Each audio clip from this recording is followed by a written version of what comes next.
Salut tout le monde, on se retrouve pour une nouvelle vidéo. Donc aujourd'hui je vais vous faire une petite FAQ. Donc je vais répondre à vos questions.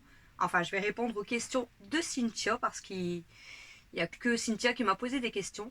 Donc n'hésitez pas si vous avez d'autres questions à mettre en commentaire toutes les questions que vous voulez. Et j'y répondrai dans une prochaine vidéo. Donc du coup Cynthia m'a posé 9 questions. Donc je pense qu'il y en a largement assez pour faire cette vidéo. En plus, vous savez que je parle beaucoup, donc voilà. Donc, première question, c'est parti. Donc, depuis combien de temps as-tu tes animaux? Alors, Stella est arrivée parmi nous le 8 mars 2020, 2 jours avant le premier confinement. Donc, c'était une dame qui vendait des chiots, donc voilà. Donc, elle est arrivée parmi nous le 8 mars 2020. Donc, elle a eu 2 ans au mois de février.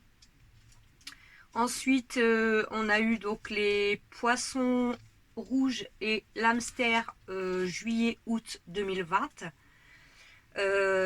Ensuite, on a eu Amy le 30 août 2021. Donc, Amy est née le 14 juillet 2021. Et on a eu Aya et Kimi que je dis pas de bêtises, le 4 septembre 2021. Donc elles sont par contre du 22 juin 2021. Pour la deuxième question, avais-tu d'autres animaux avant? Si oui, quoi? Alors j'ai eu beaucoup d'animaux. Donc je vais un peu dire ce que j'ai eu depuis que je suis avec mon homme parce que voilà. Donc avant qu'on s'installe ensemble, donc il avait eu un hamster russe. Ensuite, quand on s'est installé ensemble, donc il y avait toujours l'hamster, on a eu un chat, donc on avait eu, je crois, sur le marché.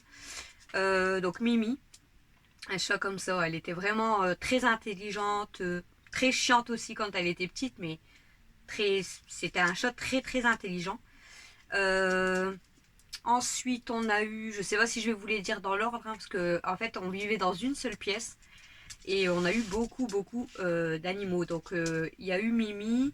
Ensuite, si je dis pas de bêtises, je crois qu'on a eu Chaussette. Donc c'est un autre chat. Donc ça c'est un voisin qui était venu me le ramener. Si t'en veux pas, moi je peux pas le garder.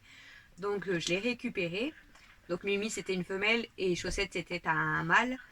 Ensuite on avait eu des octogons. Alors ça c'est des bestioles, je ne vous conseille pas du tout. C'est vraiment... voilà, ils ont fini par se sauver et dans un sens c'est très bien parce que franchement les octogons c'est la merde. On avait eu dans cette pièce, donc à ce moment-là quand on vivait dans une seule pièce, donc on avait l'hamster russe, on avait Mimi, on avait Chaussette, on avait les deux octogons, on avait récupéré un petit canari et ensuite Mimi et Chaussette nous ont fait des jeunes, donc ils ont eu 3 bébés, donc on a gardé au début forcément le temps du sevrage tout ça. Et mon cher voisin qui me donnait à chaque fois les animaux a retrouvé un chaton aussi, bon un peu plus vieux, elle avait 4-5 mois, dans une poubelle. Donc on l'a récupéré également. Il avait trouvé un petit chien qu'on avait aussi récupéré, donc un peu dans le genre de Stella, donc Jack. Et ensuite, pareil, je crois que c'était avant de se débarrasser enfin, avant de donner les chatons, ou après, je sais plus. Parce qu'on a mis une annonce pour donner les 4 chatons, parce qu'on pouvait clairement pas les garder. Donc on a gardé Mimi Chaussette, on a réussi à donner les 4 chatons. Le canari a disparu, je ne sais pas comment, je ne sais pas si c'est les chats, je ne sais pas du tout. La cage était restée fermée, on n'avait pas retrouvé le canari. Les octogons ont fini par se sauver. Bon, l'hamster a fini par mourir au bout d'un moment, forcément. Donc il nous restait Mimi, Chaussette, Jack. Et ensuite il a retrouvé un petit chien, donc qui avait à peine une semaine. Et pareil, il nous a dit si vous en voulez pas, moi je peux pas le garder. Donc on l'a récupéré, on a dû l'emmener chez le veto, tout ça. Et il voyait pas encore clair, il savait pas marcher, donc il avait à peine une semaine. Donc Scooby-Doo, notre chien, ben, voilà, qu'on a gardé très longtemps. Ensuite, du coup, quand on a emménagé par ici, parce qu'on n'a pas été dans ce logement directement, donc on avait donc Scooby-Doo, Jack, Mimi et Chaussette. Et par la suite, quand on a déménagé ici dans cette maison, donc on a récupéré voilà, les 4.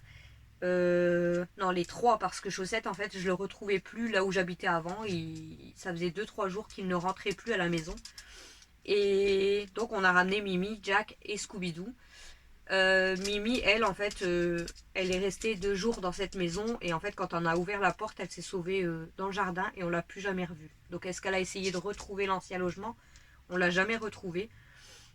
Et donc ensuite il nous restait Jack et Scooby-Doo. Donc pendant plusieurs années, Jack c'était un chien très têtu et qui s'est sauvé une fois. Il est revenu 3 jours après, la patte cassée, tout ça. Donc il est resté à la maison, il était calme et plusieurs mois après il s'est ressauvé et on l'a jamais retrouvé. Donc il nous restait plus que Scooby-Doo, donc mon gros chien, mon bébé à moi. Parce que bon, je l'ai nourri au biberon, tout ça, hein, forcément, vu qu'il avait qu'une semaine. Donc toutes les 3 heures, il fallait lui donner le biberon. En plus, à ce moment-là, j'étais enceinte de Mathieu. Donc ça m'entraînait, on va dire, à donner le biberon. Et c'était vraiment mon premier bébé, en fait. Et donc on est resté avec Scooby-Doo tout seul pendant plusieurs années. Ensuite, bon, Camille a eu des oiseaux que son parrain lui avait achetés. C'est tout, je pense. Arrivé en décembre 2018, si je dis pas de bêtises. En décembre 2018, Scooby-Doo était de plus en plus malade. Bon, il avait déjà 13 ans et demi, je crois, ou 14 ans et demi. Donc il commençait vraiment à être de plus en plus malade. Et en fait, une fois, j'ai vu qu'il perdait du sang, il ne bougeait plus, il se levait plus, rien du tout. On a dû faire venir un veto à la maison. Donc la seule décision qu'il fallait prendre, c'était de le faire piquer malheureusement, parce qu'il était en train de souffrir. Donc ça a été très très dur pour moi. J'ai vraiment beaucoup pleuré mon chien, parce que c'était vraiment mon bébé, comme je vous ai dit. Donc j'étais vraiment attachée à mon Scooby-Doo. Et ensuite, du coup, j'ai dit je ne prendrai plus d'animaux. Et au final, en 2019, du coup, on a pris Mina. En fait, c'est une dame qui a trouvé des chatons dans une boîte à chaussures dans son jardin.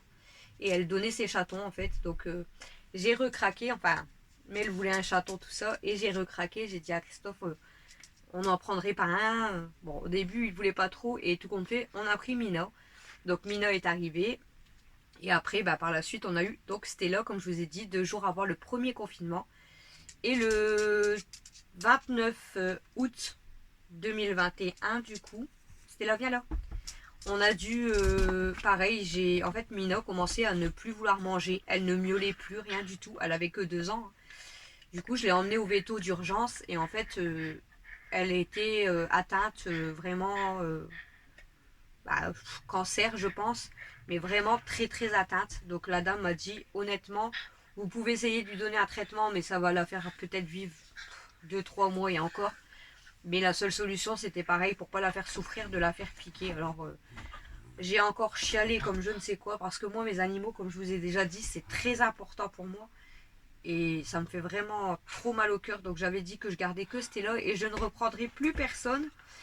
Et en fait, j'ai fait du coup une vidéo sur YouTube le jour-là, enfin le lendemain. Et du coup, Christophe m'a dit on devrait reprendre un chaton. J'ai dit non, je veux plus, j'ai trop eu mal en fait. Et donc je voulais plus en fait. Et on est tombé sur l'annonce d'Amy en premier. Et en fait, il y avait au moins 50 messages et personne ne voulait d'elle. Donc je disais c'est bizarre, pourtant les chatons sont fort recherchés. Et au final, en fait, la dame m'a dit, en fait, c'est parce qu'elle a un handicap, elle ne sait pas marcher toute seule. Donc, moi, en fait, j'ai demandé à aller la voir et j'ai craqué quand j'ai vu qu'elle ne savait même pas marcher. Je l'ai prise et j'ai dit, je vois pas pourquoi elle peut pas être heureuse quand même, comme voilà, comme les autres. Donc, on l'a emmenée chez le veto, tout ça. Effectivement, elle a la maladie, donc la taxi. Et aujourd'hui, elle se débrouille très bien et elle se porte bien et on lui donne tout l'amour qu'on peut. Et enfin voilà, elle est heureuse. Et Camille a voulu des chats, du coup on a repris Kimi et Aya par la suite. Donc voilà, donc oui, j'ai eu beaucoup d'animaux et je m'attache très très fort à mes animaux. Elle est folle. Donc voilà, donc on va passer à la question 3. Parce que ça fait déjà 10 minutes, vous voyez, pour 2 questions. Combien d'années d'amour et de mariage? Alors, combien d'années d'amour? Donc, moi et mon homme, on est ensemble depuis le 9 janvier 2002. Donc, ça fait 20 ans. 20 ans qu'on est ensemble depuis janvier. Et nous sommes mariés depuis le 12 novembre 2005. Donc, ça fera, en novembre, ça fera 17 ans de mariage. Donc là, ça fait 16 ans et demi de mariage. En novembre, on fêtera nos 17 ans de mariage. Donc, ça passe. Quatrième question, penses-tu que ce soit plus pratique l'école normale ou école à la maison et pourquoi? Alors là c'est compliqué, je vais te dire oui et non, dans le sens est-ce que c'est plus pratique? Oui et non parce que en fait elle va tout me casser. Voilà, casse-moi tout, t'as raison, c'est toi hein. Désolée. Plus pratique oui et non, alors pourquoi? Parce que pour moi à l'école forcément ils ont plus les méthodes pour pouvoir apprendre aux enfants à mieux apprendre les choses, on va dire. Je ne suis pas prof, voilà. Mais je trouve que c'est plus simple à la maison parce qu'en fait, on peut aller au rythme des enfants.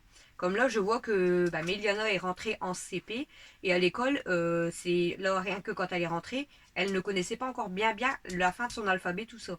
La maîtresse n'a pas essayé de comprendre, d'aller plus loin en fait on va dire, donc c'était direct les syllabes, les additions, etc. Je suis ok, mais à l'école en fait ça va être souvent du par cœur.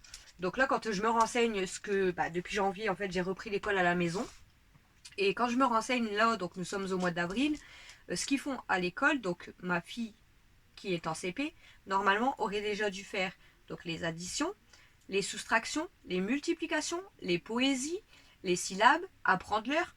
Je trouve qu'elle va trop vite en fait. En 3 mois de temps, apprendre tout ça, en fait les enfants c'est du par cœur. Et je pense qu'au bout d'un moment en fait ils vont oublier. Mais du coup, bah, pour moi c'est chaque enfant va à son rythme en fait. Donc, mais à l'école forcément ils ne peuvent pas dire ah bah telle personne est bloquée sur l'alphabet, ah bah telle personne n'arrive pas les soustractions, on va rester sur les additions. Je comprends, mais le problème c'est qu'à la maison voilà c'est beaucoup plus simple. Moi quand elle est arrivée en janvier, qu'elle ne connaissait pas encore la fin de son alphabet, j'ai laissé toutes les syllabes et tout de côté, j'ai dit bah je vais me concentrer que là-dessus en fait. Maintenant elle arrive l'alphabet. Les calculs, il n'y a pas de souci, elle arrive même bien à calculer de tête, bien sûr je lui fais pas encore les gros chiffres, mais voilà, chacun son rythme.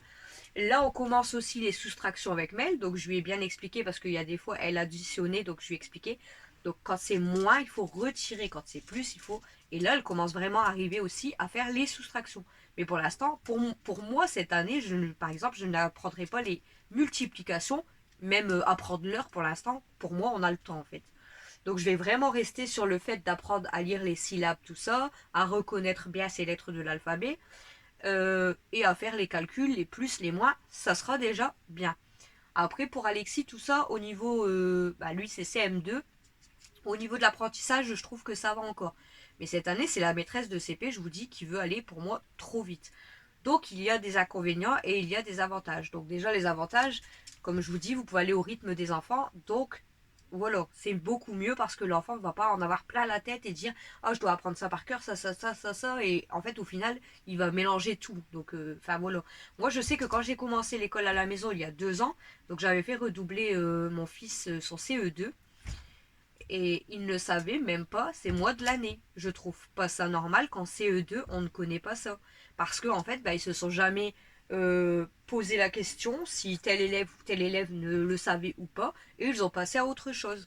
Donc, pour moi, on doit y aller vraiment progressivement, on va dire. Apprendre les bases, donc lire, écrire, calculer forcément, mais chacun son rythme. À l'école, après, comme je vous dis, c'est beaucoup plus simple parce qu'ils ont une méthode d'apprentissage qui, voilà, on n'est pas prof, donc ils ont leur méthode, c'est pas plus mal, mais ils vont trop vite. Après, les avantages, on va dire, à la maison, c'est que vous faites les horaires que vous voulez. On a beaucoup moins d'enfants, forcément. Comme moi, là, en ce moment, je travaille beaucoup donc avec Alexis et Méliana parce que Camille fait ses cours toute seule. Donc, du coup, j'en ai que 2 à gérer. Donc, même si je fais que 2 heures de cours par jour, il y en a largement assez. Eux, forcément, pour une classe de 20-25 élèves, ça va être beaucoup plus long à apprendre à tous les enfants.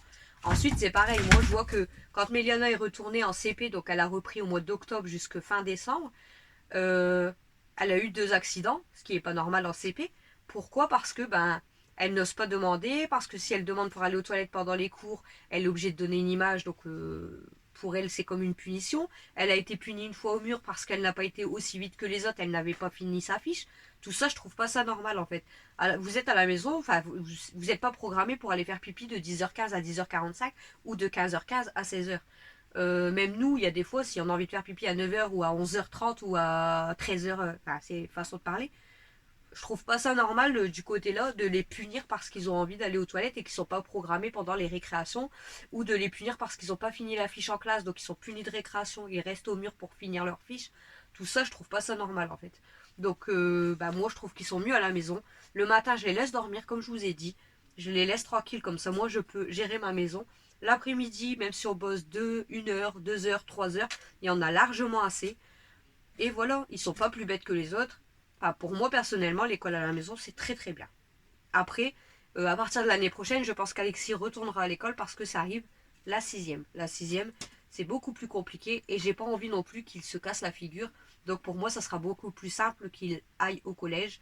Mais par contre, Méliana, bah, si elle veut rester à la maison, elle sera en CE1, elle restera avec moi.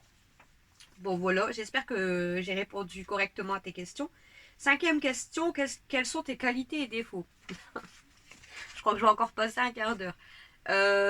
Alors, si je te réponds honnêtement, je te dirais, j'ai aucune qualité. Pourquoi? Parce que je suis une personne qui n'a pas du tout confiance en soi. Je suis une personne qui va toujours se rabaisser. Pour moi, j'ai aucune valeur et aucune qualité. Si vraiment je devrais te dire, est-ce que j'ai des qualités? Bon, je dirais que je suis peut-être trop gentille. Ensuite, franchement, des qualités, c'est compliqué. Peut-être les autres peuvent me donner des qualités, mais moi, j'en vois pas vraiment. Parce que pour moi, comme je te dis, j'ai pas confiance en moi. Je me suis toujours rabaissée, dévalorisée. Donc pour moi, je j'ai pas de qualité en fait. Je me trouve pas belle, je me trouve petite, je me trouve moche, je me trouve. Enfin, pour moi, j'ai que des défauts. Après, je sais qu'on n'a pas, je dois pas avoir que des défauts, mais ouais, si je devrais vraiment te donner des qualités, je te dirais que je suis trop gentille. Je me suis trop fait marcher dessus. C'est peut-être une qualité comme peut-être un défaut. Je suis quelqu'un de très patiente, donc surtout avec mes enfants, tout ça. Avec les enfants, je suis quelqu'un de très patiente, même avec les enfants des autres. Je sais qu'il y en a, ils vont vite s'énerver avec les enfants, mais moi j'ai de la patience avec les enfants. J'adore les enfants, j'adore les animaux. Donc je suis quelqu'un de très patiente. Euh, Sinon, je sais pas trop ce que je pourrais te dire là-dessus.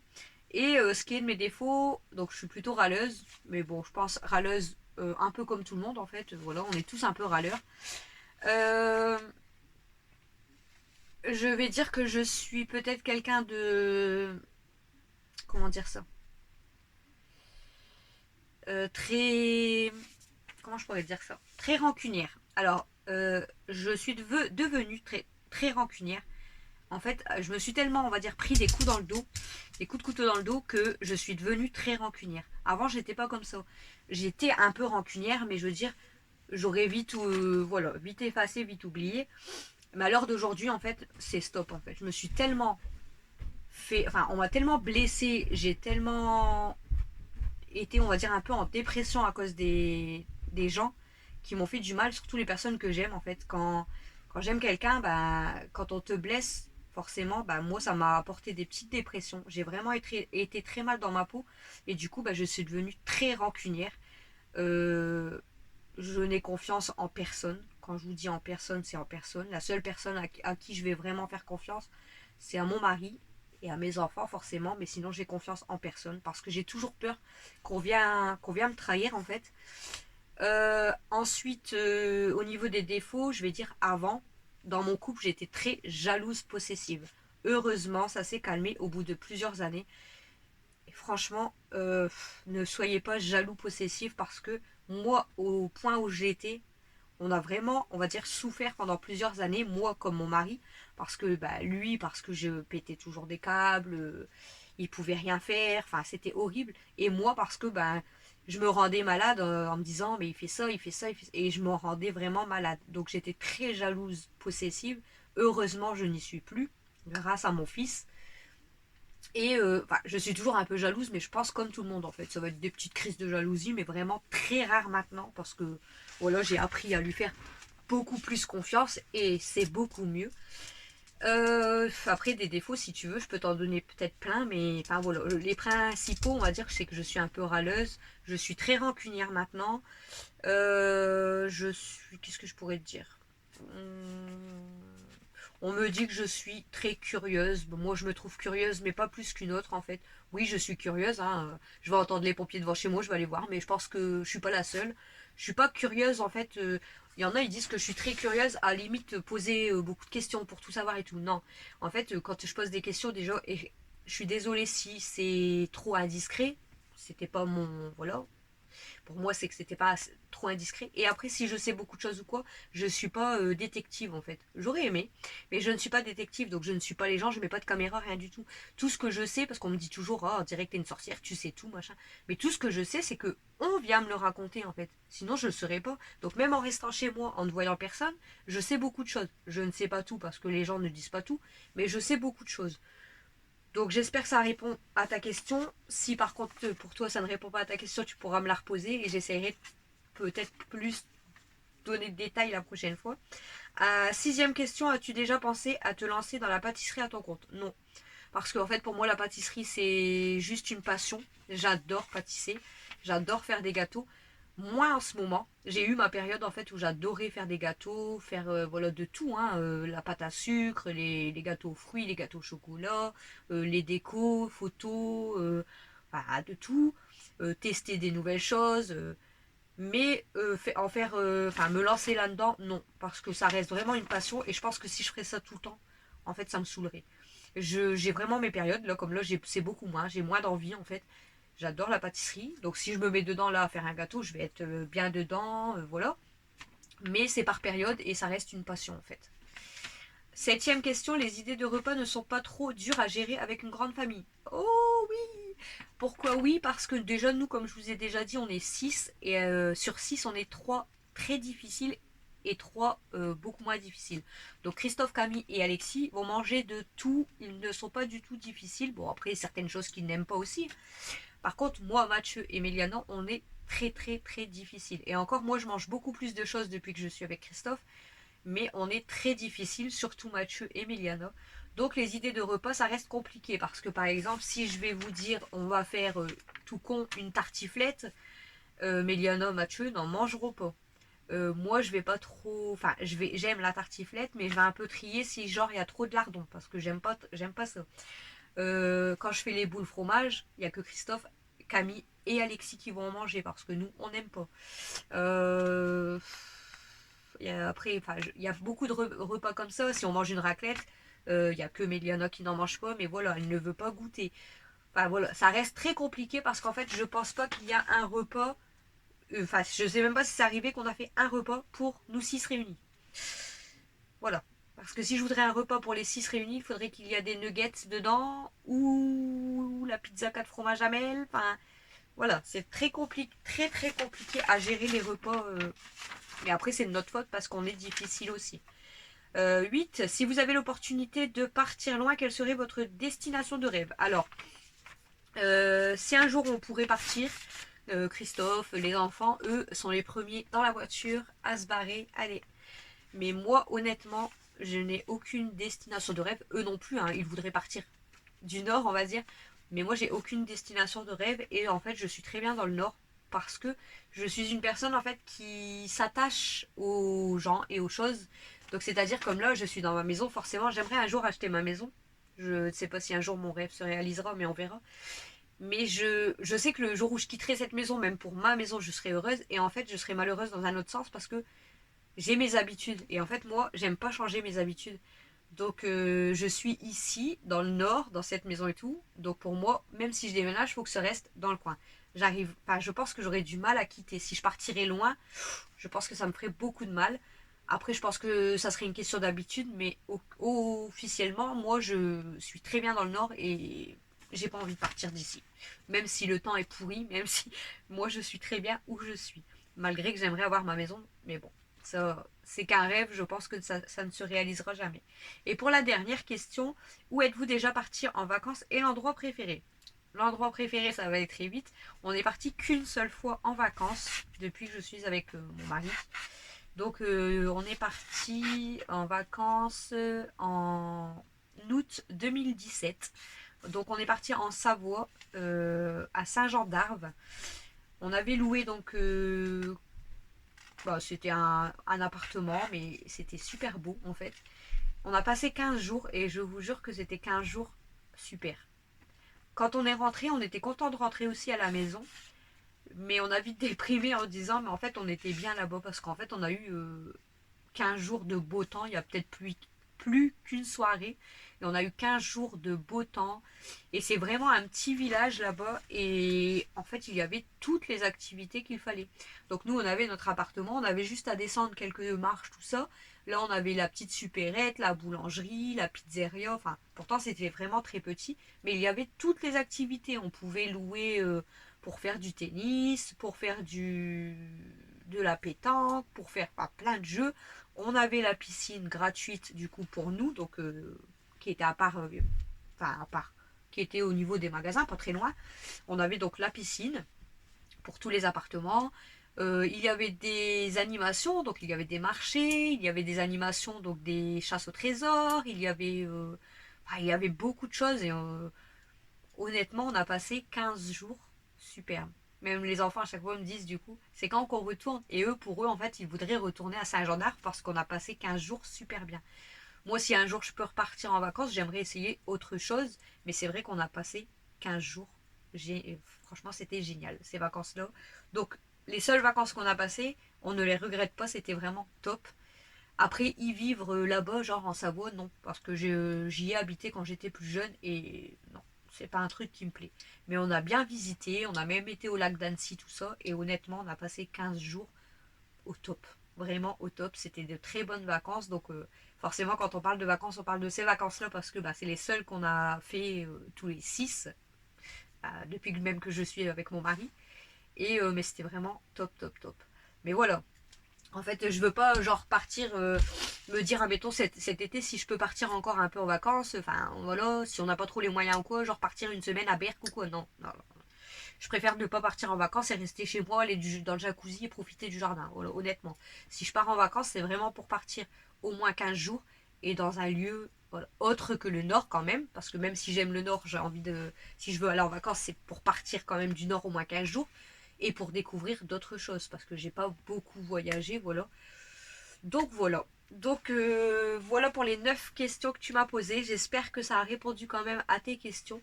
S'il y a des choses que... Oh pardon. J'ai encore mal à ma gorge. S'il y a des choses qui ne sont pas assez claires ou que tu penses que je n'ai pas bien répondu, n'hésite pas à me le dire en commentaire. J'essayerai de mieux répondre la prochaine fois. Si vous avez d'autres questions, donc tous les autres abonnés ou pas abonnés, n'hésitez pas à les mettre en commentaire sur cette vidéo et je ferai une prochaine FAQ. En tout cas, merci Cynthia pour tes questions. Et si vous n'êtes pas abonné, je vous invite à aller vous abonner. C'est gratuit, donc enfin voilà. Et activez la petite cloche et mettre toutes les notifications si vous voulez voir toutes nos vidéos. Moi, je vous fais des gros bisous et je vous dis à bientôt dans une prochaine vidéo.